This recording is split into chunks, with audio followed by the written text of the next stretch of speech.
The success of Devil May Cry 3 was important, and with it, it got a sequel in Devil May Cry 4. However, it did not get the same status as most felt there was something missing with it. With that said, this is my review on Devil May Cry 4. After the release of Resident Evil 4 Devil May Cry 3, people felt that Capcom were just on fire. Yes, not every game they did was a massive success per se, but the new look of Resident Evil and the recovery of Devil May Cry did have people keeping watch. As one who played RE4 and DMC 3, I can safely say that yeah, I was looking forward to the next game in the Devil May Cry series. One interesting thing was that even though it was just a few months later, E3 2005 was actually the first time we saw DMC 4. It was a small teaser trailer, but it was so intriguing because 3 had just come out, and we were already finding out the next game was already underway. The issue is that DMC 3 Special Edition was not out yet, which made them confused on what to innovate for mechanics. Plus, there was the underlying problem of just the staff not feeling great about making a new entry. This was mainly because 3 was such a giant hit pretty much in every aspect, and it goes into a scenario of, well, where do we go from here? I mean, DMC 3 is legit considered one of the best games of all time with how much it brought to the genre. Another issue was that director Itsuno felt like he had done all he could with Dante in the story. On top of that, the game was originally going to be on PS3, but then it was changed so that it would be on both PS3 and Xbox 360. So they knew they were going to have a potentially much larger audience who will see the game. This was the first DMC game to not be PlayStation exclusive after all. More troubles came up in development because, simply put, it was on PS3. Almost every developer at the time did not like making games for the PS3. They appreciated certain aspects about it, but it did not matter because the creation process was a pain. Now, with this said, they had to contend with what to do with the story. They had 2 potential Dante games on the floor, however in the end they decided to make a brand new character, one who would appeal to a new audience and give the series a push that it needed. This turned out to help out the process, as with a new character, they can make new moves and just have someone else to make a story about. The character also had the task of being one who newcomers could try out, while also giving veterans a new challenge. This character of course being Nero. Nero has the same white hair and a trench coat, but he is not exactly the same as Dante. He does funny one-liners, but the goofiness is scaled down. Now with all of this said, let's put the dev history aside and move into the gameplay of DMC4. To start, you actually have a choice of picking between 3 routes: Nero and Dante's route, Lady and Trish's route, and Vergil's route. This is with the Special Edition. When the game originally came out, only Nero and Dante were playable, so let's start with them. Nero is our new protag in the game, and he fights a little different than Dante. For starters, he has a regular combo on the ground, but he actually has more button delay input combos for one. He also has an air delay combo. As one goes through the game, you get more moves like an air stinger and helm breaker like move for him. The main gimmick with Nero is actually the sword itself, Red Queen. I am not kidding when I actually say this, but you can rev the sword. This is known as exceeding. If you use the exceed button at the right time when attacking, your next melee move will be faster and do more damage. It even adds moves. If you time it perfectly, you get what's called a max act, which means it'll be the strongest and fastest move. The differences are noticeable as well, so if one gets the timing down, you can mow through enemies and bosses so fast. Something you can do is exceed before entering a boss room or fighting enemies just to have it prepared in advance. Blue Rose is Nero's gun, and at first it might not seem like much, but it's a charge up. You get up to 3 levels of charge up, and if you charge it up to max, it becomes a time bomb which does nice damage. This means if enemies are close nearby, it hits them too. This is just his basics, and even though he doesn't have different weapons or even unlocked styles, he is still cool to play, and it's clear that this was something they wanted to do. Instead of having styles, Nero has a devil arm on his right arm. This is his devil bringer. This has a lot of functions like moving around levels when in combat. You pull enemies towards him if you are targeting them. If you are not targeting them, you do a specific throw animation or some kind of buster move to them which does nice damage. Keep in mind that if you want to do the buster move, you cannot be targeting them. I had many times where I forgot about that part. Seeing him throw around enemies and bosses is always cool. Later on, you can use enemies as a shield to protect yourself from hits. Last but not least, you get Nero's Devil Trigger. His Devil Trigger is unique in that it seems somewhat different than Dante's and even Vergil's. He doesn't transform into a demon form. He has his avatar behind him. With his DT, you do increase damage, but you do get knockback even when you get hit. This is the worst part specifically with his DT, but just like others, it's always great to build the bar and then use it since you regenerate health. With later upgrades, you also get finishers, which despite the buildup, does great damage and increases style. As much as I love Nero's moveset,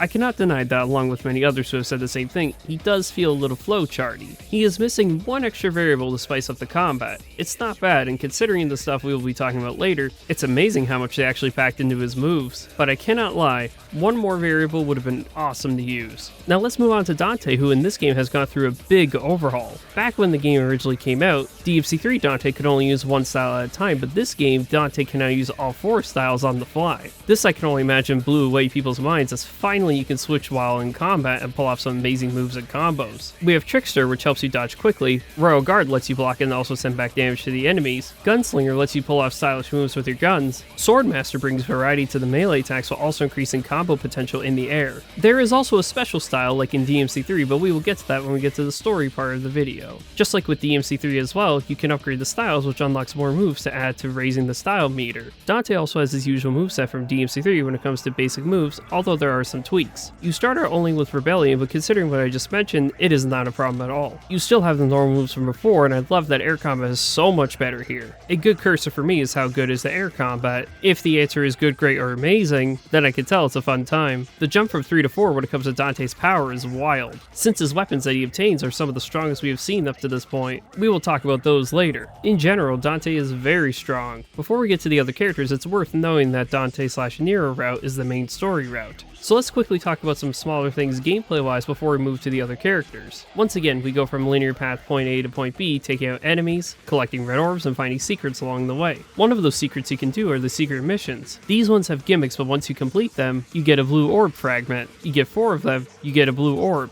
Blue orbs are used to get more max health. Purple ones are used to get more max DT. With the red orbs, you can buy items at the statues. You have a variety of items that you can buy throughout the game, along with new abilities for each character. At the end of the mission, it gives you a rank based on a few factors that you move on to the next mission. When you complete all the missions, you unlock the next difficulty. A special note for Legendary Dark Knight mode, because I love that mode. They took Son of Sparta mode and put a bunch of enemies in every encounter. This looks tough at first until you realize they get many opportunities to fill up the DT meter. It goes up a lot faster since you hit more enemies at once. Occasionally you get puzzle segments, and this is where the level design does fall off for me. Puzzles can work, don't get me wrong, but some of these are not the best, the most famous being the dice minigame. If I didn't know that the number at the top was the one used when you hit it, this would be way worse. Now that we have that out of the way, let's talk about the other characters you can play as, starting with Lady. Lady at first glance looks very much like Dante's gunslinger style, but more. She has 3 weapons to switch between while in combat, dual pistols, a shotgun, and the Clean Ann. She also has her bayonet for close range attacks, but the main thing you'll be doing as Lady is shooting the guns. Her melee attacks are very limited as it's just the one ground combo. With her weapons, the main gimmick is charging. All 3 weapons can be charged, and when fully maxed, you can do nice damage. But the best thing to remember with the pistols and shotgun is always charging. It helps since it doesn't interrupt her moves. Now, her not being a demon makes it interesting because this means she doesn't get a devil trigger. Instead, she gets a clear screen attack where she throws her grenades out. Depending on how much the gauge is, you do more damage. The other benefit is that whenever you use it, she cannot get hit, which is great. Big issue, however, is that it's an instant hit. So if you hit the button without realizing it, then it's gone, you have to build it back up again. I really enjoy playing as Lady, but I cannot deny that the idea of playing as her on the higher difficulty sounds rough. Because she doesn't have a way to heal, and because her style is more ranged, she cannot take that many hits. And a lot of the fights in the game kind of boil down to charging up the Clean Ann to do massive damage,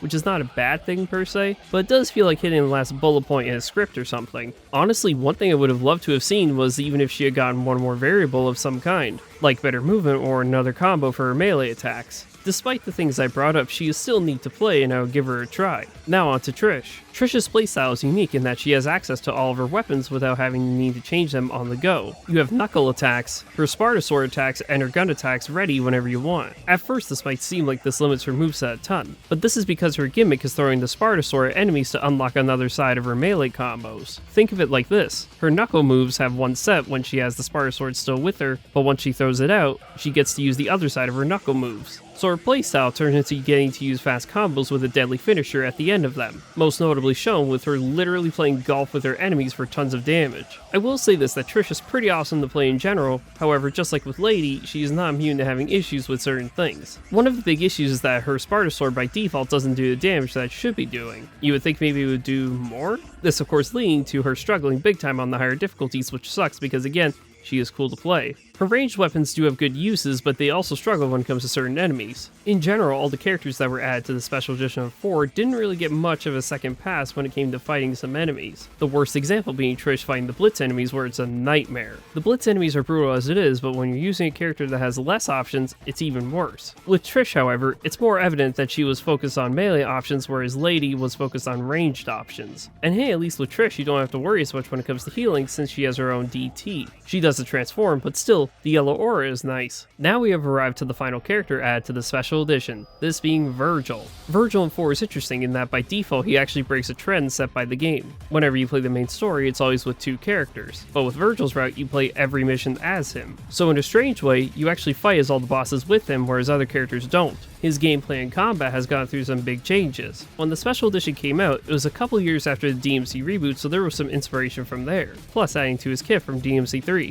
For starters, he has a new gauge known as Concentration. It has 3 levels to it, and when it gets maxed out, Vergil attacks stronger and faster. It even gives him an effect where it's almost like the game is not even able to keep up. Also, yes, before I move on, I understand everyone basically calls it the motivation gauge, but you know, guess they didn't want to call it that. Now with the gauge itself, it brings out a new skill set with Vergil where you cannot just swing away randomly, because the gauge itself goes down. The way it goes up is by being calculated with his moves being precise. Also, not getting hit is a big thing. One other thing with Vergil is that his trick moves have been tweaked. They actually took inspiration from a mechanic in the reboot, which is the embedded sword. This means that when you hit an enemy with the sword, it can stay on them, which makes trick instantly happen. Otherwise, if you try to trick, there is a tiny delay. When you combine this with his air combat being improved from 3, this makes Vergil very fun to play. Though on the other hand, trick being the only mobility option he has can be kind of rough, mainly because of the simple things, like hitting the wrong enemy in a group or just trick not working for whatever reason. Sheathing Yamato detonating the sword, however, will always look cool to me, so positives and negatives. Also, I wonder how many legit forgot trick down can only be used in DT. I forgot, I won't lie. But again, it's made up by other things, like his moveset being refined here. His air combo is super fun once you try it out. Summon sword abilities can be used instantly. Yamato is still top tier. I could go on. When checking his moveset in the menus, it can seem wild when comparing them from 3 to 4, or even 3 to reboot to 4. They took a lot of inspiration and improved upon it, which is great. And try not to be shocked when I say this, but Vergil is my favorite to play as. Between balancing his concentration gauge alone, it is a blast to play through the levels. Only thing I would say is that if this is your first time playing 4, it's worth keeping his gameplay for a second playthrough. Why, you might ask? Because he legit destroys the balance of the game. I mean, with how the game is in general, there are some balance issues here and there, but Vergil just annihilates things. It's amazing to play and watch. Now that is the main gameplay stuff. We will have a little more to talk about during the story, but for now, let's jump into the story of DMC4. If you want to skip this, you could jump to the chapters part of the video, or jump to the time on screen. DMC4 starts with a pretty cool intro where we see Nero running to the church in a hurry, late for his girlfriend Kyrie's recital. The most notable thing right away is the jump in choreography. DMC3 was pretty good for its time, but DMC4 took it and ran, as we will see with more scenes. Next thing we see is the Pope Sanctus talking about and worshipping how great Sparta was. The game takes place in a town called Fortuna where everyone knows about Sparta. Right after this, we see Dante bust through the ceiling and take down Sanctus, with more of a cold attitude. After he takes down the guardsman, Nero goes to fight him. The first mission is a tutorial mission versus Dante, a great hook into the game. When you take his health down and witness a big meme of the series, Dante then runs off before leaving Nero with some concern with the guards. Nero regroups with Kyrie and her brother Credo, who is the general of the Order of the Sword. Heading out into town, Nero starts his chase for Dante.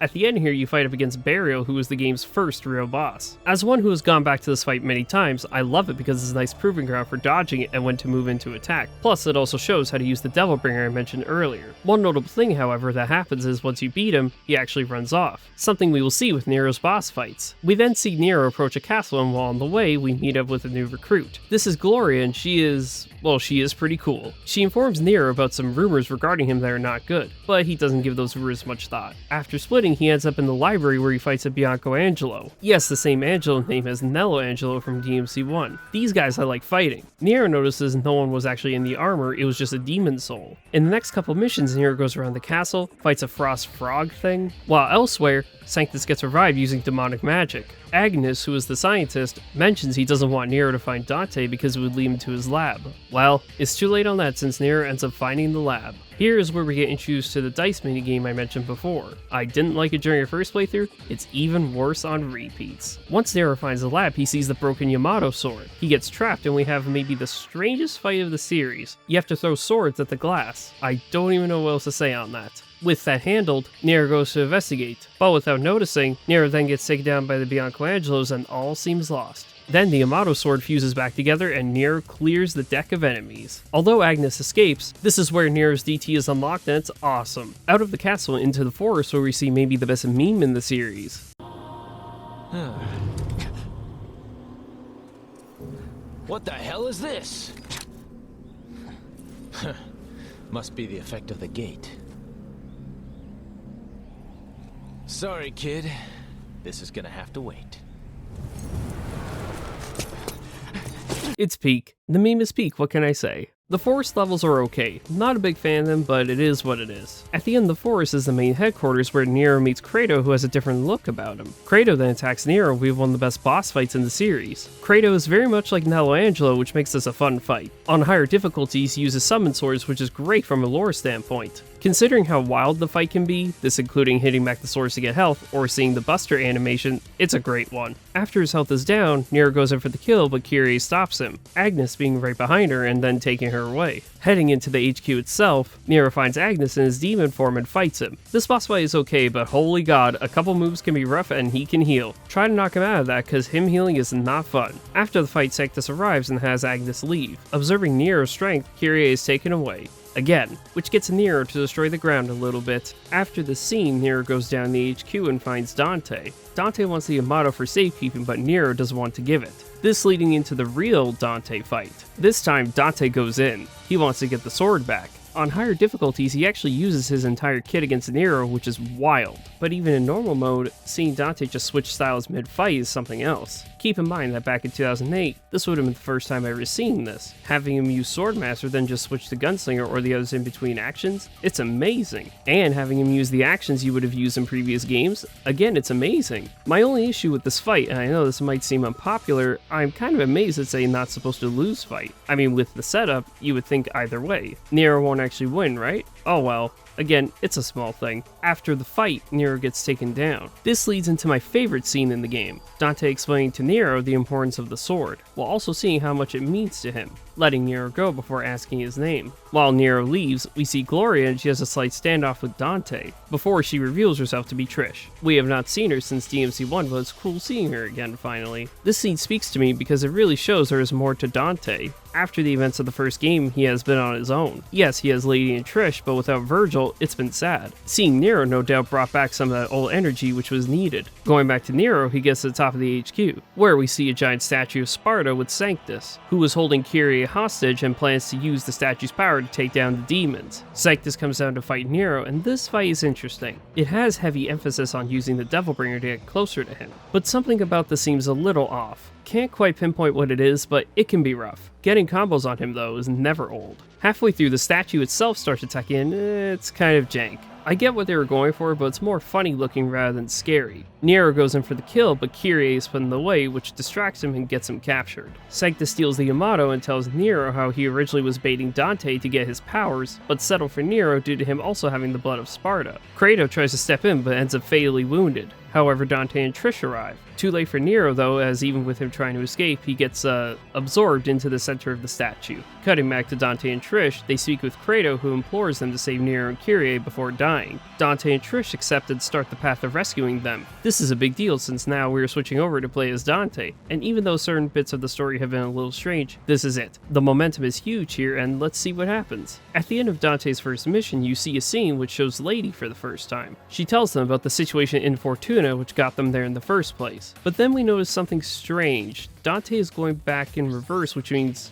Oh no. Yeah, I'm gonna say it now. This is where the plot falls off because Dante's missions just boil down to going back to all the previous set pieces, which is a huge letdown. The story is on a large upswing and nope, don't get me wrong. Dante still has awesome scenes and he actually kills the bosses, therefore getting new weapons, but it is still sad to see because who knows what set pieces were cut. Also, one massive issue is that when you kill the bosses to get the weapons are not named after them. This might seem like nothing, but how cool would it have been to fight some of these bosses? Best example being Lucifer. There is no Lucifer boss fight in the game, yet you get a weapon named after Lucifer. Plus, the fight you get it from doesn't have any moves from the actual boss fight, since it's just a refight against Burial. I don't know, I'm just saying fights against Lucifer, Gilgamesh, and Pandora would have been awesome, especially with Dante being able to switch styles and stuff. But it's okay, at least we got this amazing scene out of it. Now the one mission I could let slide is mission 17 when Dante is back in the city itself. This makes sense to me. Also, the boss fight against Agnes protagonist has a great intro and outro scene. Once the boss fight is over, we then get one of my favorite scenes in the franchise where Dante gets the Yamato, then slices the Hell Gate. It's just amazing considering in this moment, he has both Rebellion and Yamato. Yamato being mostly associated with his brother. This leads to Dante actually getting a special style, this being Dark Slayer. It's just the basic Yamato moves from 3. Might not seem like much, but I have seen people use it creatively. Once Dante gets it, he then goes up against a savior statue, and I gotta be honest here, I have gone through DMC4 many times, I still have no idea what happens in this fight. You take out the blue points, and then at some point it gets a health bar, then you take it out. I have no idea what else to say on it, except the jumping from platform to platform can be awful. Once Dante takes its health down, he shoots the Yamato sword to Nero, which he retrieves, switching us back to play as Nero for the finale. Alright, the backtracking missions was rough, but at least we can have a good finale, right? Oh no. Not the classic boss rush in a Capcom game. Yep, you have to fight the bosses again as Nero, which means you will have fought these bosses 3 times, on top of doing the dice game again. This just screams rush development. I almost wish we just had 19 missions. We didn't need a boss rush again. Whatever, we get through that and we find Sanctus, who has the Devil Sword Sparta, which he stole from Trish. Nero sees Kyrie and goes to fight Sanctus, thus making this the final fight of the game. I won't lie, going from Vergil in 3 to Sanctus here is a bit of a letdown. It's basically the same fight from before, but uses the Sparta sword at the end. Nero rescues Kyrie and escapes from the statue, but it doesn't seem like it's done yet. Nero goes on his own to finish it. Once you hit it 3 times in a row with the Devil Bringer, Nero takes it down.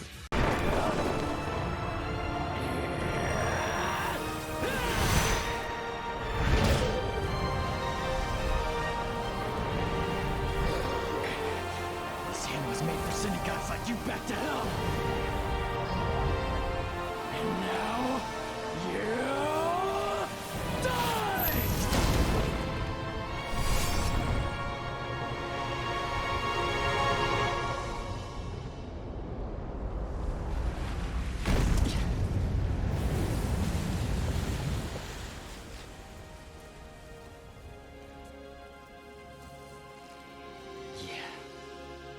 Have I mentioned Johnny Young Bosch's Nero is great? Cause it's true. And with that, DMC4's story comes to a close and wow, what a wild time. From the strong start to the awful backtracking to then this good ending, yeah, it's very much ups and downs all over the place. To tell you the truth, the stuff that kept me going was honestly Dante and Nero's interactions, whether it was with each other or different people. Once again, the cast they got for the game was great. Even though the villains I was not a huge fan of, they got some good people to voice them. The motion capture was great as well. The steps they took to bring the animations to the game worked out great. It helps as well that they use MT framework. I guess the point is, DMC4 looks great even today. Once the story is done, you can go back and get collectibles like harder modes and the super costumes, plus the Bloody Palace is once again in this game. The format is different compared to 3's where you get a set of enemies, you beat them, and move on. You don't have to worry about picking which item you want and how many floors you go up each time. Now it's just 1 to 100, which is nice. I mentioned the other characters where you can play the story as them, although this does bring up the story issues I mentioned earlier. What's funny is that if you play Vergil's route, you only play as him, so there's no swapping at the halfway mark or anything. Also, side note, I really like Vergil's battle theme in this game, but for some reason this was cut in the final game. It would have been nice to have since you were going through the route as him, but oh well. Speaking of soundtracks, if there's one thing I enjoy about DMC4, it's the OST. The soundtrack consists of a lot of background tracks like roaming around levels, but then changes to the awesome battles when you start combat. My favorite track in the game is the upgrade menu. Not sure what it is, but this track brings a lot of calmness to me. And it sounds nice, I mean, I cannot lie about that one. DMC4 is an interesting game. Had a difficult dev cycle that one could see very easily. From the multiple boss rushes, the level design not being that great, the backtracking the whole game, etc, etc. Despite this, it speaks volumes to me that it's still the game I enjoy playing and talking to people about. And to be fair, I have been critical in certain parts, but even looking at the visuals for example, it still holds up in a lot of areas. It's just that it's a title that has a lot of positives and negatives. I know this game means a lot to people. It might have been your first entry into the series. Little did fans know that this was the end of the story for 11 years. Due to DMC4 not pushing the barriers that Capcom wanted, the decision was made to have the series be rebooted. At the time, the company was going through a major Western push, mainly to have games developed by Western studios. We will get to all of that when we get to the DMC reboot video someday. DMC4, while unfinished, is a game I enjoy a lot. It's a nice time and I'm very glad I went through it. Just want to say thank you all for watching the video. If you like this video and want to see more, check out the other videos on the channel. Thank you for watching and I'll see you on the next video.